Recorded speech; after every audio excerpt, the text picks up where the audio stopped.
दोस्तों, हमारा दिमाग उतना ज्यादा जटिल नहीं है जितना आप और हम सोचते हैं, बल्कि उससे भी ज्यादा जटिल है। हमारे शरीर में यह छोटा सा दिमाग अनगिनत संभावनाएं रखता है, लेकिन अफसोस यह है कि हम उसकी शक्ति के बारे में नहीं जानते हैं। हमारा यह दिमाग सभी चीजों को बखूबी याद रखता है, घटनाओं को स्टोर करता है, लेकिन हम अपने दिमाग को अलग ही ढंग से इस्तेमाल करते हैं और इसकी क्षमताओं को खो देते हैं। दोस्तों, आजकल तो हम अपना मोबाइल नंबर भी याद नहीं रखते हैं। हम ज्यादातर मोबाइल नंबर याद नहीं करते, बस उन्हें अपने मोबाइल में सेव कर लेते हैं, जो कि हमें पता ही नहीं होता है। आजकल दिमाग की इस्तेमाल होने वाली चीजें भी हम टेक्नोलॉजी पर छोड़ देते हैं। याद रखने का काम और सब कुछ आज रोबोट और टेक्नोलॉजी करते हैं। लेकिन शायद आप यह नहीं जानते हैं कि हमारे दिमाग की शक्ति रोबोट टेक्नोलॉजी से कहीं ज्यादा है, क्योंकि इन सब चीजों का आविष्कार ही हमारे दिमाग ने किया है। हमारी याददाश्त और मेमोरी कमाल की होती है। दोस्तों, तो चलिए इसके बारे में हम आज एक सच्ची घटना जानते हैं कि कैसे स्वामी विवेकानंद ने 700 पेज की किताब 1 घंटे में PIH ली थी और सभी पेज को बिल्कुल याद कर लिया था। उनकी याददाश्त कितनी तेज थी कि वह बहुत ही जल्दी पूरी किताब पढ़ लेते थे और वर्ड टू वर्ड उसे याद भी कर लेते थे। दोस्तों, यह बात उन दिनों की है जब स्वामी विवेकानंद देश भ्रमण में निकले हुए थे। देश भ्रमण में उनके साथ उनके गुरु भाई भी थे। देश भ्रमण के दौरान उन्हें जहां कहीं भी अच्छे ग्रंथ या किताबें मिलती थीं, वे उन्हें अवश्य पढ़ते थे। किसी भी नई जगह जाने के बाद उनकी सबसे पहली तलाश लाइब्रेरी ही होती थी। एक बार की बात है, एक जगह एक लाइब्रेरी ने उन्हें बहुत अट्रैक्ट किया, तो स्वामी विवेकानंद जी ने सोचा, क्यों ना यहां कुछ दिन रुका जाए। उनके गुरु भाई उस पुस्तकालय से उनके लिए संस्कृत और अंग्रेजी की नई नई पुस्तकें लाकर देते थे और विवेकानंद उन किताबों को पढ़कर अगले दिन ही वापस दे देते थे। रोज रोज नई नई किताबों को लाना और उसे अगले दिन ही वापस कर देना, यह देखते हुए उस पुस्तकालय का लाइब्रेरियन काफी हैरान व परेशान हो गया। उसने स्वामी जी के गुरु भाई से कहा, क्या तुम रोज नई पुस्तकें सिर्फ देखने के लिए ही ले जाते हो? अगर आप सिर्फ देखना ही चाहते हैं तो मैं आपको सारी किताब यही एक साथ दिखा देता हूं। आप रोजाना किताबों का इतना वजन उठाते हैं और ले जाते हैं, फिर लाकर देते हैं। यह शोभा नहीं देता और मुझे भी अच्छा नहीं लगता। लाइब्रेरियन की इस बात पर स्वामी जी के गुरु भाई ने लाइब्रेरियन से कहा कि जैसा आप समझ रहे हैं वैसा कुछ भी नहीं है। हमारे गुरु विवेकानंद इन सभी किताबों को बड़ी गंभीरता से पढ़ते हैं, उसके बाद ही इन किताबों को वापस किया जाता है। लाइब्रेरियन ने यह बात सुनी और काफी चकित हुआ और कहा, यदि ऐसा है तो मैं आपके गुरु स्वामी विवेकानंद जी से मिलना चाहूंगा। अगले दिन स्वामी जी की मीटिंग उस लाइब्रेरियन के साथ हुई और स्वामी जी ने कहा, महाशय, आप हैरान ना हो, आपकी लाइब्रेरी से आई हुई सभी किताबों को न केवल मैंने पढ़ा है, बल्कि वह सभी किताबें मुझे मुंह जुबानी याद भी हैं। इतना कहते ही उन्होंने वापस की हुई कुछ किताब उस लाइब्रेरियन को थमाई और किताब में मौजूदा महत्वपूर्ण कंटेंट उस लाइब्रेरियन को मुंह जुबानी सुना दिया। लाइब्रेरियन चकित रह गया।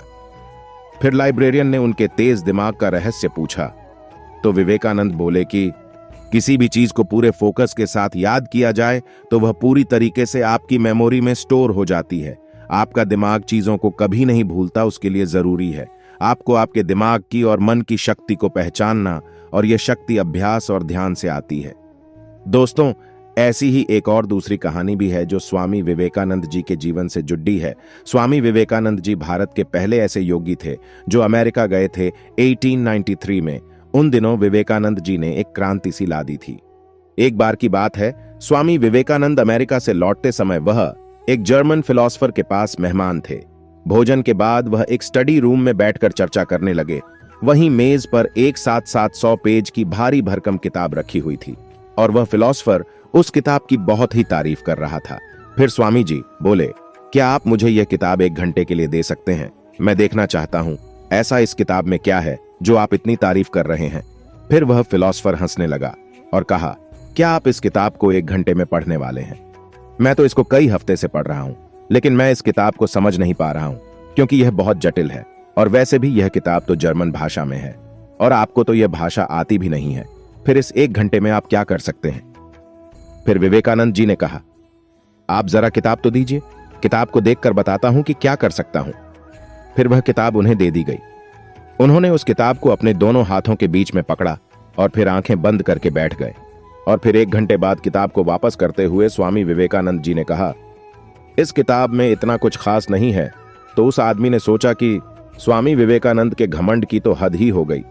आपने उस किताब को खोला तक नहीं और आप उस किताब के बारे में कमेंट कर रहे हैं, जबकि आपको तो यह भाषा भी नहीं आती। और वह आदमी बुरी तरह से उनसे चिढ़ गया। यह किस तरह की बकवास है। फिर विवेकानंद जी बोले कि आप मुझसे किताब के बारे में कुछ भी पूछ लीजिए और मैं आपको बताऊंगा।